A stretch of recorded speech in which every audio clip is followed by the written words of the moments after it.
ರಾಜ್ಯದ ಸರ್ಕಾರಿ ನೌಕರರಿಗೆ ಗುಡ್ ನ್ಯೂಸ್ ಸಿಗ್ತಾ ಇದೆ. 7ನೇ ವೇತನ ಆಯೋಗ ಜಾರಿ ಮಾಡೋದಕ್ಕೆ ಸಿಎಂ ಒಪ್ಪಿಗೆಯನ್ನ ಸೂಚಿಸಿದ್ದಾರೆ. ಅದು ಕೂಡ ಆಗಸ್ಟ್ 1ನೇ ತಾರೀಕಿನಿಂದಲೇ 7ನೇ ವೇತನ ಆಯೋಗ ಜಾರಿಯಾಗುತ್ತೆ. ಮುಂದಿನ ತಿಂಗಳಿನಿಂದಲೇ ನೌಕರರ ಸಂಬಳ ಹೆಚ್ಚಳ ಆಗುತ್ತೆ. ಹಣಕಾಸು ಇಲಾಖೆಯ ವರದಿ ಬಳಿಕ ಸಿಎಂ ತಮ್ಮ ನಿರ್ಧಾರವನ್ನ ತಿಳಿಸಿದ್ದಾರೆ. ಹಾಗೆ ಒಪ್ಪಿಗೆಯನ್ನ ಸೂಚಿಸಿದ್ದಾರೆ. 7ನೇ ವೇತನ ಆಯೋಗ ಜಾರಿಗೆ ತಮ್ಮ ಒಪ್ಪಿಗೆ ಇದೆ ಅನ್ನುವುದಾಗಿ ಸಿಎಂ ಒಪ್ಪಿಗೆಯನ್ನ ಸೂಚಿಸಿದ್ದಾರೆ. ಆಗಸ್ಟ್ 1ನೇ ತಾರೀಕಿನಿಂದಲೇ ಇದು ಜಾರಿಯಾಗುತ್ತೆ ಅಂತ ಹೇಳಿದ್ರೆ ಮುಂದಿನ ತಿಂಗಳಿನಿಂದಲೇ ನೌಕರರಿಗೆ ಸಂಬಳ ಹೆಚ್ಚಾಗುತ್ತೆ. ಇದಕ್ಕಾಗಿ ಅವರು ಮಾಡಿರುವಂತಹ ಹೋರಾಟ ಒಂದೆರಡಲ್ಲ, ಜೊತೆಗೆ NPS OPS ಸಂಬಂಧಪಟ್ಟಂತೆ ಇರುವಂತಹ ಅಸಮಾಧಾನಗಳು ಕೂಡ ಸಾಕಷ್ಟಿತ್ತು. ಅದರ ನಡುವೆ ಇತ್ತೀಚೆಗೆ ಆದಂತಹ ಬೆಳವಣಿಗೆಗಳು ನೋಡ್ತಾ ಇದ್ದೀರಾ, ಯಾವ ರೀತಿಯಾಗಿ ಬೆಲೆ ಏರಿಕೆ ಆಗ್ತಾ ಇದೆ ಅಂತ. ಇದಕ್ಕೆ ಸಂಬಂಧಪಟ್ಟಂತೆ ಸರ್ಕಾರಿ ನೌಕರರು ಅಸಮಾಧಾನವನ್ನ ಹೊರಹಾಕಿದ್ರು. ಬೆಲೆ ಏರಿಕೆ ಆಗ್ತಾ ಇದೆ, ಆದರೆ ಸಂಬಳದಲ್ಲೇನು ಹೆಚ್ಚಳ ಆಗ್ತಾ ಇಲ್ವಲ್ಲ ಅಂತ ಇದೀಗ ಗುಡ್ ನ್ಯೂಸ್ ಕೊಡ್ತಾ ಇದೆ. 7ನೇ ವೇತನ ಆಯೋಗ ಜಾರಿ ಮಾಡೋ ಮೂಲಕವಾಗಿ ಆಗಸ್ಟ್ ನಿಂದಲೇ ನೌಕರರ ಸಂಬಳ ಹೆಚ್ಚಳವಾಗುತ್ತೆ. ಸರ್ಕಾರಿ ನೌಕರರ ಸಂಬಳ ಹೆಚ್ಚಳ ಆಗುತ್ತೆ.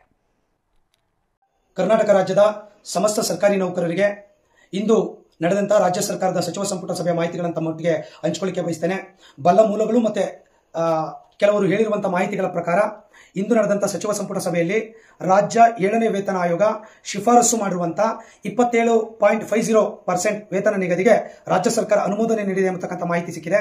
ಹಾಗೆಯೇ 1/7/2022ರಿಂದ ಕಾಲ್ಪನಿಕವಾಗಿ ವೇತನವನ್ನ ನಿಗದಿಪಡಿಸಲು ಸಹ ಇಂದಿನ ಸಚಿವ ಸಂಪುಟ ಅನುಮೋದನೆ ನೀಡಿದೆ ಎಂಬತಕ್ಕಂಥ ಮಾಹಿತಿ ಸಿಕ್ಕಿದೆ.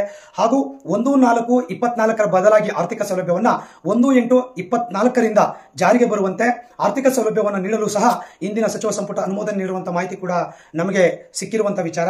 ಸೊ ಅದೇನೇ ಇರಲಿ, ಇಷ್ಟು ರೀತಿಯ ತೀರ್ಮಾನಗಳು ಆದಂತಹ ಸಂದರ್ಭದಲ್ಲಿ ಕರ್ನಾಟಕ ರಾಜ್ಯ ಸರ್ಕಾರ ಇವತ್ತಿನ ಸಚಿವ ಸಂಪುಟದಲ್ಲಿ ತೆಗೆದುಕೊಂಡಿರುವಂತಹ ತೀರ್ಮಾನ ಅತ್ಯಂತ ಸಂತೋಷವನ್ನು ತಂದಿದೆ.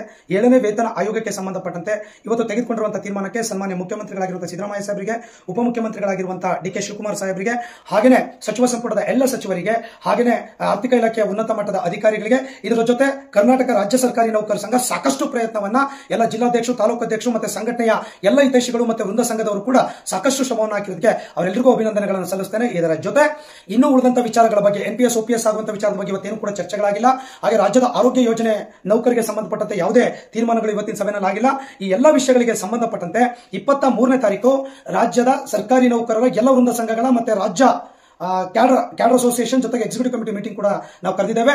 ಅವತ್ತಿನ ಸಭೆಯಲ್ಲಿ ಸ್ಪಷ್ಟವಾಗಿರುವಂತಹ ತೀರ್ಮಾನವನ್ನು ಕೂಡ ಮುಂದೆ ಯಾವ ಹೆಜ್ಜೆಗಳನ್ನು ಇಡಬೇಕು ಅನ್ನುವಂತಹ ತೀರ್ಮಾನವನ್ನು ಕೂಡ ನಾವು ಮಾಡೋರಿದ್ದೇವೆ ಎಂಬತಕ್ಕಂಥ ಮಾಹಿತಿಯನ್ನು ಕೂಡ ಈ ಸಂದರ್ಭದಲ್ಲಿ ನಾನು ತಮ್ಮೊಟ್ಟಿಗೆ ಹೇಳ್ಕೊಳ್ತಾ, ಇವತ್ತು 7ನೇ ವೇತನ ಆಯೋಗದ ಬಗ್ಗೆ ಒಂದು 4 ತಿಂಗಳು ನಮಗೆ ಅರಿಯರ್ ಸಿಕ್ತಿಲ್ಲ ಅನ್ನುವಂಥದ್ದು ಬಿಟ್ಟರೆ ಇವತ್ತಿನ ತೀರ್ಮಾನ ಒಂದಿಷ್ಟು ನೌಕರಿಗೆ ಅನುಕೂಲ ಆಗಿದೆ. ಆ ಕಾರಣಕ್ಕಾಗಿ ಮತ್ತೊಮ್ಮೆ ರಾಜ್ಯ ಸರ್ಕಾರಕ್ಕೆ, ಮುಖ್ಯಮಂತ್ರಿಗಳಿಗೆ, ರಾಜ್ಯ ಸರ್ಕಾರಿ ನೌಕರ ಸಂಘದ 6 ಲಕ್ಷ ನೌಕರ ಪರವಾಗಿ ಅಭಿನಂದನೆಗಳನ್ನು ಸಲ್ಲಿಸ್ತೇನೆ. ಮುಂದಿನ ತೀರ್ಮಾನಗಳನ್ನು 23ನೇ ತಾರೀಕು ನಿಮ್ಮೊಟ್ಟಿಗೆ ಎಲ್ಲರ ಜೊತೆ ಕೂತ್ಕೊಂಡು ಚರ್ಚೆಗಳು ಮಾಡಿ ಮುಂದೆ ಏನು ನಿರ್ಧಾರಗಳನ್ನ NPS ಬಗ್ಗೆ ಇರಬಹುದು, ಆರೋಗ್ಯ ಯೋಜನೆ ಬಗ್ಗೆ ಮುಂದೊಳ್ಳೆ ತೀರ್ಮಾನಗಳನ್ನು ನಾವು ತೆಗೆದುಕೊಳ್ಳಬೇಕಾಗ್ತದೆ ಅಂತಕ್ಕಂಥ ಅಂಶವನ್ನ ತಮ್ಮೊಟ್ಟಿಗೆ ಹಂಚಿಕೊಳ್ತಾ ಇವತ್ತಿನ ಸಚಿವ ಸಂಪುಟದ ನಿರ್ಧಾರಕ್ಕೆ ನಾನು ಮತ್ತೊಮ್ಮೆ ಧನ್ಯವಾದಗಳನ್ನು ಸಲ್ಲಿಸ್ತೇನೆ. ನಮಸ್ಕಾರ.